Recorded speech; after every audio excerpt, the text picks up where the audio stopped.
నమస్తే, welcome to our channel.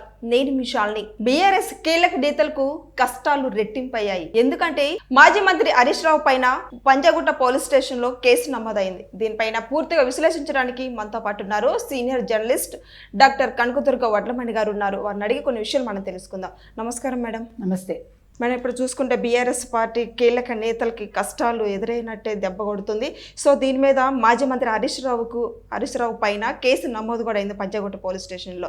దీని మీద మీరు ఏమంటారు? అంటే ఇప్పుడు బీఆర్ఎస్ అసలు ఏ స్థితిలో ఉంది ఇప్పుడు? అవును, అసలు బీఆర్ఎస్ ఉందా లేదా, బీఆర్ఎస్ ఉనికి, హరీష్ రావు ఇంకా ఎందుకు బీఆర్ఎస్లో కొనసాగుతున్నారు అనే చర్చ చాలా మందిలో ఉంది.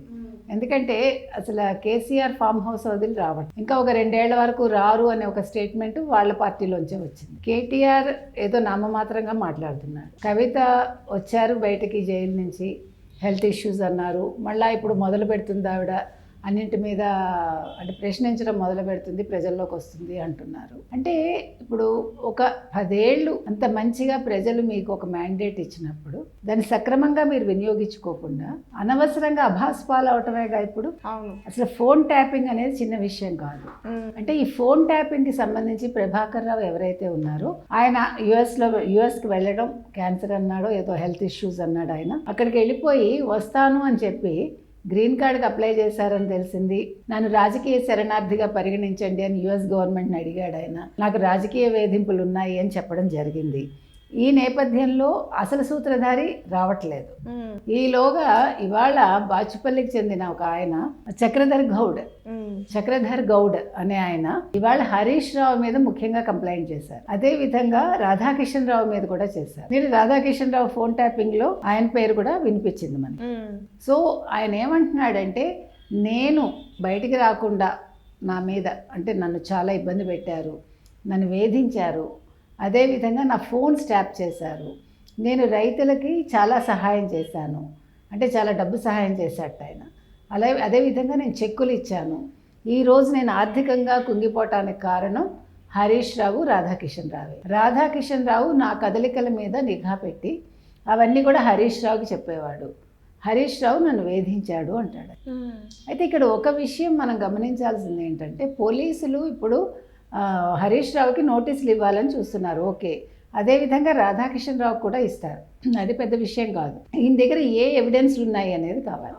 ఇప్పుడు బాచుపల్లి చదివి చక్రధర్ గౌడ్ అనేవాడు, ఈయన ఒక్కడే బాధితుడా, ఇంకా ఎవరైనా బాధితులు ఉన్నారా అనేది ఒక అంశం అయితే, రెండో అంశం చక్రధర్ గౌడ్ ఇచ్చిన కంప్లైంట్ ఏ రకంగా పోలీస్ స్టేషన్లో తీసుకున్నారు, అంటే ఏ ఎవిడెన్స్లు ఉన్నాయి ఆయన దగ్గర. ఇప్పుడు ఒక కేసు తీసుకోవాలంటే నేరానికి సంబంధించి కొన్ని రుజువులు అయితే మనం ఇవ్వాలి కదండి.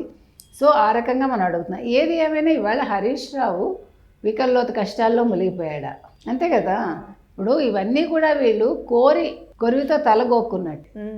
ఇప్పుడు హ్యాపీగా మీకు మ్యాండేట్ ఇచ్చింది, ప్రజలు ఇచ్చారు, మీరు మంచిగా మంత్రులుగా ఉన్నారు, ఆయన ముఖ్యమంత్రిగా ఉన్నాడు, రాష్ట్రాన్ని ముందుకు తీసుకెళ్ళటం పోయి మీకు అవసరమా రేవంత్ రెడ్డి ఇంటి దగ్గర మొత్తం ఒక సెటప్పే పెట్టించి ఆయన కదలికలు పట్టుకోవడం, ఆయన మీద కేసు పెట్టేలా చేయడం, ఆయన బ్రైబ్ చేయాలని చూడటం, ఇవన్నీ కూడా జరిగాయి కదండి. అంటే గత ప్రభుత్వ హయాంలో వీళ్ళకి పనులు కావాలంటే, అంటే ఒక వ్యక్తి చేత పనులు కావాలి, లేదా ఒక కంపెనీలో పనులు కావాలంటే వాళ్ళ ఫోన్స్ ట్యాప్ చేసి, ఇప్పుడు సినిమా వాళ్ళ విషయాలు కూడా మనం అలాగే విన్నాంగా, ఎంతోమంది హీరోయిన్స్ పేర్లు వచ్చాయిగా.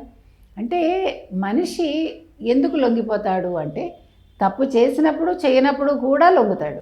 అంటే భయంతో కొంతమంది లొంగితే కొంతమంది తప్పు చేసి లొంగుతారు. కాబట్టి ఈ చక్రధర్ గౌడ్ అనే అతను కేసు పెట్టాడు, బాగానే ఉంది. హరీష్ రావు తప్పు చేశాడు, ఓకే. రాధాకిషన్ రావు తప్పు చేశాడు, ఓకే. కానీ ఎట్లా ప్రూవ్ చేసుకుంటాడు, ఏ రకంగా ఆయన బాధించబడ్డాడు అంటే, ఇప్పుడు నేను చెక్కులు ఇచ్చానంటాడు, ఆర్థికంగా నష్టపోయానంటాడు. ఆ నష్టపోవటానికి ఏం రుజువులు ఉన్నాయి నీ దగ్గర? రెండు, హరీష్ రావు ఫ్యూచర్ ఏంటి? ఇప్పుడు ఒకవేళ వాళ్ళు నోటీసులు ఇచ్చి ఆయన్ని విచారణకి పిలిపించి వాళ్ళ దగ్గర ఎవిడెన్స్లు ఉండి అరెస్ట్ చేశారని అనుకుందాం. అయితే దాన్ని ఏ రకంగా బీఆర్ఎస్ ప్రజల్లోకి తీసుకెళ్తుంది? అంటే తమకు అనుకూలంగా మలుచుకుంటుందా, లేదు వివరణ ఇచ్చుకోవటానికి ప్రయత్నిస్తుందా? అంటే ఒక అంశం మీద ఎన్ని రకాలుగా ఉంటాయో చూడండి. అయితే దీన్ని వాళ్ళు పాజిటివ్గానే మలుచుకుంటారు. ఎవరు? బీఆర్ఎస్ వాళ్ళు. యాక్చువల్గా హరీష్ రావుకి అది మచ్చ అవుతుంది, కానీ వాళ్ళు దాన్ని పాజిటివ్గా మలుచుకోవటానికే చూస్తారు. కాబట్టి ఇవాళ హరీష్ రావుకి నోటీస్ ఇవ్వటం అనేది అంటే ఒకవేళ చేస్తే వాళ్ళు అంటే కేసు అయితే ఇక్కడ కేసు నమోదైంది. నమోదైంది పంజాగుట్ట పోలీస్ స్టేషన్లో. సో దాన్ని ఏ రకంగా హరీష్ రావు ఎదుర్కొంటాడు, దాన్ని రాజకీయంగా మలుచుకుంటాడా ఆయన, లేదు రాజకీయంగా నష్టపోతాడా అనేది మనం వేచి చూడాలి. కేసీఆర్ చాలా కాలంగా మేము ఎదురు దెబ్బలు తినుకుంటూ వస్తున్నాము. ఇప్పటి వరకు కూడా కూటమి ప్రభుత్వంలో ఉన్నప్పుడు, వాళ్ళ ప్రభుత్వంలో ఉన్నప్పుడు కూడా ఎదురు దెబ్బలు తగులుతూనే ఉన్నాయి. సో ఇప్పుడు బీఆర్ఎస్ లేకపోయినా సరే ఇంకా ఎదురు దెబ్బలు ఎక్కువైపోతున్నాయి అన్నట్టు వ్యాఖ్యానించారనమాట కేటీఆర్. దీని మీద మీ స్పందన ఏంటి? బీఆర్ఎస్ లేకపోవటం ఏంటి, అధికారంలో లేకపోయినానా? అధికారంలో లేకపోయినప్పుడే ఎక్కువ దెబ్బలు తినాలి. అవును, అధికారంలో ఉన్నప్పుడు అయితే మాఫీ చేసుకుంటారు. ఇప్పుడు నువ్వు తప్పు చేయకపోతే అక్కడ ఏమీ విషయం బయటికి రాదు కదా. ఇప్పుడు డిప్పులేందే పొగరాదు. మీరు ఏదో చేయబట్టే కదా ఇవాళ ఆయన చక్రధర్ గౌడ్ అనేవాడు వెళ్ళి కంప్లైంట్ ఇచ్చాడు పంజాగుట్టలో.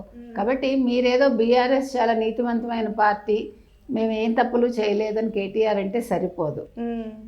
ఇప్పుడు కాళేశ్వరం వాళ్ళ మెడకు చుట్టుకుంది, చాలా ప్రాజెక్ట్స్ అన్నీ కూడా తలనొప్పులే వాళ్ళకి. ఇంకా చాలా ఉన్నాయి కదా. ఇప్పుడు ఈ ఫోన్ ట్యాపింగ్ అన్నింటినీ మించింది. ఈ ఫోన్ ట్యాపింగ్ వ్యవహారమే చాలు ఒక కేటీఆర్కి, ఒక కేసీఆర్కి, ఒక హరీష్ రావుకి మెడకి చుట్టుకోవటానికి.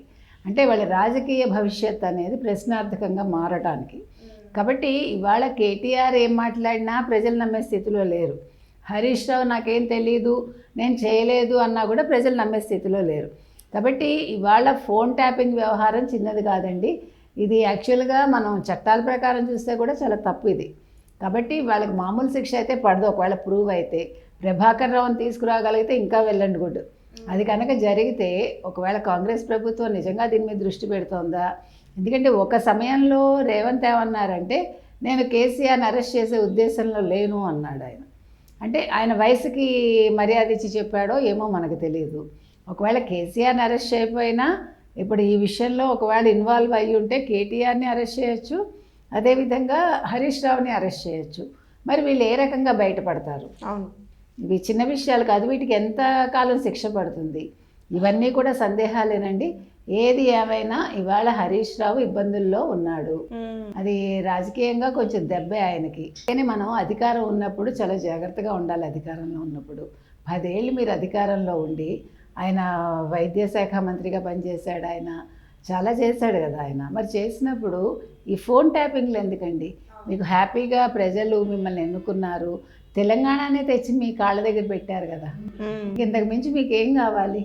మీరు ప్రజల కోసం ప్రజారంజకంగా పరిపాలించకుండా మేము ఇంకా ఏదో కావాలి, మాకు ఇంకా ఏదో మేము చేసుకోవాలి అనుకుని లక్షల కోట్లు సంపాదించుకున్నా కూడా అక్రమంగా ఇలాంటి పనులు చేయాల్సిన పని ఉందా? అన్నీ కూడా వాళ్ళే ఆలోచించుకోవాలి.